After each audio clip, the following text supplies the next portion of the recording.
Bienvenue à cette journée que le Seigneur a créée vendredi 16 février. Donc, nous allons commencer notre lecture des cieux ouverts pour aujourd'hui en priant. Notre Père qui est dans les cieux, béni soit ton nom. Euh, Nous venons devant toi ce matin pour que tu nous enseignes ta parole et que ta parole transforme notre vie. Aide-nous à vivre notre vie selon ta volonté et à t'obéir tout le temps. Merci Seigneur au nom de Jésus. Amen. Donc aujourd'hui, nous parlons de la promotion divine. Notre verset à mémoriser est du Psaume 75, verset 7, qui dit « Mais Dieu est celui qui juge, il abaisse l'un et il élève l'autre. » Notre passage biblique sont les versets 4 à 7 du même chapitre, Psaume 75, versets 4 à 7. Euh, La terre tremble avec tous ceux qui l'habitent. Moi, j'affermis ses colonnes. Je dis à ceux qui se glorifient, ne vous glorifiez pas. Et aux méchants, n'élevez pas la tête. N'élevez pas si haut votre tête. Ne parlez pas avec tant d'arrogance, car ce n'est ni de l'Orient, ni de l'Occident, ni du désert qui vient l'élévation. Et comme vous pouvez le deviner comme moi, l'élévation vient de l'Éternel. Euh, la meilleure promotion que l'on puisse avoir est celle qui vient de Dieu.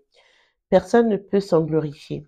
Dans 1 Samuel 16, versets 1 à 13, un berger a été roi, non pas parce que quelqu'un l'a aimé ou parce que on a parlé pour lui, mais parce que Dieu a décidé de le promouvoir.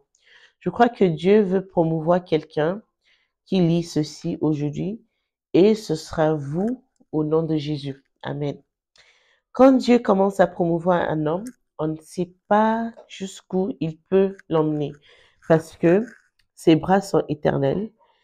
1 Samuel 2,8 dit qu'il peut prendre un mendiant dans le fumier et continuer à l'élever jusqu'à ce qu'il commence à s'asseoir parmi les princes, une véritable promotion. Mon père était si pauvre que les pauvres l'appelaient pauvre. Vous pouvez imaginer. Le jour où il a acheté un parapluie, il y avait de la joie dans notre maison, comme si nous venions d'acheter une nouvelle maison. Si Dieu pouvait choisir le fils d'un pauvre fermier et faire en sorte qu'il devienne quelqu'un que les chefs d'État seraient ravis de rencontrer, alors vous ne pouvez vraiment pas dire jusqu'où il peut vous élever. Il a promu David de membre le moins reconnu dans sa famille au père du roi des rois. On peut voir dans Apocalypse 22, 16. Maintenant que vous savez qu'il n'y a pas de limite jusqu'où Dieu peut vous emmener, la chose suivante que vous devez demander est comment puis-je devenir candidat à une promotion divine? La première chose dont vous avez besoin pour que Dieu vous choisisse pour la promotion est la miséricorde. Vous devez être candidate à la miséricorde de Dieu. Il a dit dans Romains 9, 15 qu'il aurait pitié de qui il aura pitié. Il est souverain, il choisit de promouvoir qui il veut. Un type de personne, cependant, que je sais que Dieu n'y aura jamais est celui de ceux qui ont un cœur brisé et contrit. Psaume 51, 17. C'est quand la volonté d'un homme est tellement brisée que tout ce qu'il désire est de plaire à Dieu en tout temps. Une telle personne ne veut jamais offenser Dieu et chaque fois qu'elle l'offense par erreur, elle devient triste et demande immédiatement pardon. C'est le genre de personne que Dieu cherche et qu'il cherchait quand il avait besoin de quelqu'un pour devenir le roi d'Israël.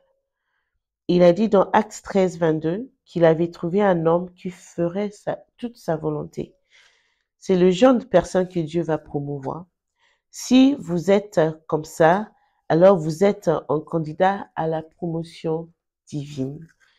Euh, Même avant d'avoir lu notre passage pour aujourd'hui, je pense que dans ma prière, j'avais déjà demandé que Dieu nous aide à faire sa volonté en tout temps. Et j'ai la foi que Dieu à exaucer notre prière. Une réflexion pour vous. Êtes-vous totalement vendu à la volonté de Dieu? Avez-vous fait toute sa volonté? Réfléchissez aujourd'hui et Dieu vous guidera pour faire sa volonté.